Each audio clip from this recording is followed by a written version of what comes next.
বিসমিল্লাহির রহমানির রহিম। বর্তমান অন্তর্বর্তী সরকার ডক্টর ইউনূস সরকার যে কোনো সময় পড়ে যাচ্ছে মানিক্যা চিপায়। কেন?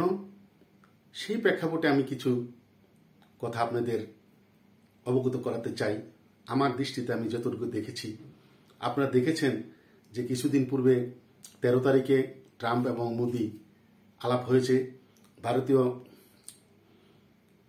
স্বরাষ্ট্র সচিব তিনি কিন্তু বলেছেন, বিক্রম সিকরি তিনি বলেছেন যে ট্রাম্প এবং মোদি একান্ত আলাপের সময় বাংলাদেশ প্রসঙ্গ অনেকটাই বাংলাদেশ প্রসঙ্গ ছিল। এখানে কি হতে পারে আপনার নিজের বিবেকের কাছে প্রশ্ন রাখেন, কি আলাপ হতে পারে? এটা তো সবাই অবগত যে বাংলাদেশে যে জঙ্গিরা ক্ষমতা দখল করে নৈরাজ্য করছে। তো এটাই হলো এক চ্যাপ্টার। আর অন্য চ্যাপ্টার হলো যে আপনার কিছুদিন পূর্বে দেখেছেন যে আমেরিকান সিনিয়র সিটিজেনরা তারা প্রশ্ন তুলেছে যে জাতিসংঘ চলে সবচেয়ে বড় অনুদান দেয় মার্কিন যুক্তরাষ্ট্র, কিন্তু ওখানে দেখা যাচ্ছে যে বাংলাদেশের সেনাবাহিনী পিস করে, জাতিসংঘ পিস করে খুব ভালোভাবে তারা কাজ করছে। আফ্রিকাতে তারা তাদের সুনামের সঙ্গে কাজ করছে, কিন্তু বর্তমানে এই বাংলাদেশ সেনাবাহিনী বাংলাদেশের মধ্যে হিন্দু, বৌদ্ধ, খ্রিস্টান এবং বিভিন্ন রাজনৈতিক নেতাদের উপর যে ধরনের মব জাস্টিস সহ যে ধরনের অত্যাচার করছে অকল্পনীয়। তাদেরকে জাতিসংঘে বাংলাদেশ সেনাবাহিনীকে রাখা যায় কিনা সে ব্যাপারে তারা ট্রাম্প প্রশাসনের কাছে তারা দৃষ্টি আকর্ষণ করেছে যে যেভাবে এই বাংলাদেশ সেনাবাহিনী বাংলাদেশের নিরীহ জনগণের উপরে এবং হিন্দু, বৌদ্ধ, খ্রিস্টানের উপর যে ধরনের অত্যাচার করছে, তারা মানবাধিকার লঙ্ঘন হচ্ছে। আপনারা দেখেছেন হিউম্যান রাইটস সহ বলেছে, যুক্তরাজ্য বলেছে, ইউরোপিয়ান বলেছে যে বাংলাদেশে যেভাবে মব জাস্টিস হচ্ছে এবং আইন শৃঙ্খলা অবনতি হচ্ছে, এতে তারা চিন্তিত। এই সরকারকেও কিছুদিন আগে আপনারা দেখেছেন মার্কিন যুক্তরাষ্ট্রের চার্জ দ্য অ্যাফেয়ার্স টেচি জেফারসন তিনি বাংলাদেশ সেনাবাহিনীর প্রধানের সাথে আলাপ করে বলেছে, উষ্ণা প্রকাশ করেছে যে আইন শৃঙ্খলার যে অবনতি হয়েছে বাংলাদেশের, এবং ডক্টর ইউনূস সাথে দেখা করে বলেছে। তো আমি আরেকটি কথা আজকে বলবো যে আমেরিকা আপনারা জানেন যুক্তরাষ্ট্রে 50টি স্টেট, 50টি স্টেটে আলাদা আলাদা তাদের স্টেট ডিপার্টমেন্ট আছে, মানে সংসদ। 50টা অঙ্গরাজ্যে 50টা অঙ্গরাজ্য আছে, অঙ্গরাজ্যে স্টেট ডিপার্টমেন্ট সংসদ আছে। তেমনি নিউ হ্যাম্পশায়ার যে অঙ্গরাজ্যের এই স্টেট ডিপার্টমেন্টে সংসদে বাংলাদেশের মানবাধিকার লঙ্ঘন হচ্ছে, নিরীহ মানুষের উপরে অত্যাচার হচ্ছে, হিন্দু, বৌদ্ধ, খ্রিস্টানের উপরে নির্যাতন হচ্ছে। এভাবে তারা এই ব্যাপারে বাংলাদেশকে যে এ ব্যাপারে জাতিসংঘ এবং মার্কিন যুক্তরাষ্ট্র সরকার যেন বাংলাদেশের কে এ ব্যাপারে অবগতি করা এবং তাদেরকে যেন স্যাংশন দেয়, সেই জন্য তারা একটা ভোট করেছে। ডেমোক্রেটিক এবং রিপাবলিকানরা তারা সবাই মিলে যে ভোট দিয়েছে বাংলাদেশের পক্ষে, এই বাংলাদেশের ইউনূসের বিপক্ষে 328 জন ভোট দিয়েছে এবং 41 জন ইউনূসের পক্ষে ভোট দিয়েছে। বিপুল পরিমাণ সাংসদরা 328 জন ইউনূসের প্রতি অ্যাকশন নেওয়ার জন্য আমেরিকা সরকারকে এবং জাতিসংঘকে তারা অনুরোধ করে এই ধরনের একটা রেজুলেশন করে তারা সরকারকে পাঠিয়েছে। আর আরেকটি ব্যাপার হলো, আপনারা জানেন যে ভারতীয় কমিউনিটি সবচেয়ে বেশি যুক্তরাষ্ট্রে। এই ভারতীয় কমিউনিটি সবাই মিলে তারা তুলসী গ্যাবার্ডের কাছে তারা বাংলাদেশে মানবাধিকার লঙ্ঘন এবং হিন্দু, বৌদ্ধ, খ্রিস্টান, চিন্ময় প্রভুর উপর যে নির্যাতন, এইসব ব্যাপারে তারা একটা রেজুলেশন করে তুলসী গ্যাবার্ডকে, জানেন আপনারা আমেরিকার 18টি গোয়েন্দা প্রধান হলো তুলসী গ্যাবার্ড। জাতীয় নিরাপত্তা পরিষদের মার্কিন যুক্তরাষ্ট্রের এই প্রধান হলো তুলসী গ্যাবার্ড, ভারতীয়, সে স্কুলের সদস্য।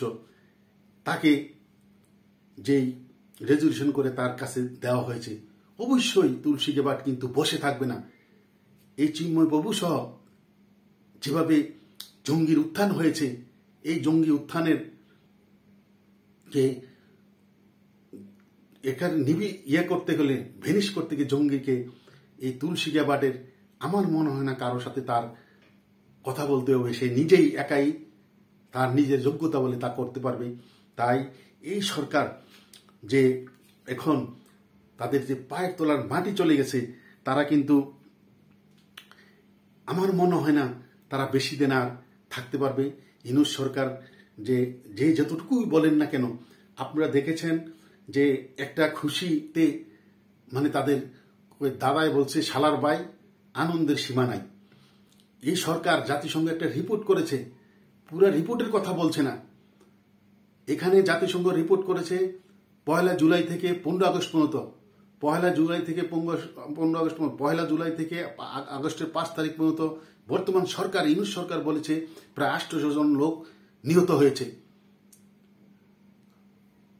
কিন্তু জাতিসংঘ যে রিপোর্টটি করেছে 5 আগস্ট থেকে যদি 15 আগস্টের পরে যদি সরকার যদি বলে 5 আগস্ট পর্যন্ত 800 জন নিহত হয়েছে, তারা বলেছে জাতিসংঘ বলে 1400 লোক, তাহলে আর 600 লোক আগস্টের 5 তারিখ থেকে 15 তারিখের মধ্যে তাদেরকে মারা হয়েছে। তা এর দায়িত্ব ওটা যদি শেখ হাসিনার 800 দায়িত্ব নিতে হয়, তাহলে এই 600 দায়িত্ব তো ডক্টর ইউনূসকে নিতে হবে। তাই বিচার শুধু শেখ হাসিনার না, ডক্টর ইউনূসেরও বিচার হতে হবে। আর এখানে আপনারা দেখেছেন আজকে একটা জেডাইয়ে পান্না, একটা গুজব, বাংলা তো গুজবে বিশ্বাসী, আজকে সারাদিন একটা নিউজ করেছে যে সিনিয়র সাংবাদিক জেডাই খান্না বীর মুক্তিযোদ্ধা তিনি মারা গিয়েছেন। একটা মিথ্যা ফেসবুকে প্রচার হয়েছে। তিনি কিন্তু আজকে আন্তর্জাতিক ক্রিমিনাল কোর্টে আজকে গিয়েছিলেন। তো তাকে সাংবাদিকরা প্রশ্ন করেছিল যে আপনি এই যাদের পক্ষে এই কেস লড়ছেন, এই যে যারা আগে সালমান এফরন সহ যারা আনিসুল হক সহ যারা পলক টলক যারা ছিল, যে তাদের পক্ষে যে আপনারা এই কেস লড়ছেন, যে তাদের এই কেসটা তারা কি করেছে, কেন এই তাদের কি, উনি বলছে জেডাই খান্না বলেছে যে তাদের নামে যে কি কেস দিয়েছে তারা নিজেরাও জানে না। এর থেকে হাস্যকর কোনো ব্যাপার আছে? যাত্রাবাড়িতে মানুষ হত্যা হয়েছে, এই যাদেরকে নামে সালমান এফরন, তারা তো জীবনে যাত্রাবাড়িতে মনে ভুলেও কোনোদিন স্বপ্নেও আসে নাই, বাস্তবতা না স্বপ্নেও কোনোদিন আসে নাই। কিন্তু এই কেসগুলো তো থাকবে না। জেডাই খান্না আজকে যে কথাটা বলেছে একটা হাসির মতো কথা। তাকে প্রশ্ন করা হয়েছে যে যাদের নামে এই কেসগুলো হয়েছে তাদের কি হবে, এই কেসের আপনি কি বলেন? সে বলেছে তাদের নামে কি কেস হয়েছে তারা নিজেরাও জানে না।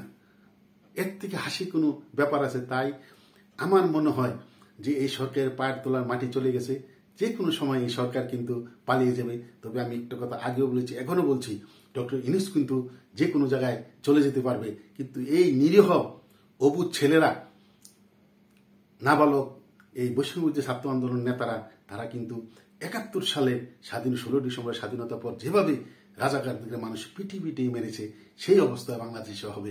এ কথা বলে আমার কথা এখানে শেষ করছি। জয় বাংলা, জয় বঙ্গবন্ধু।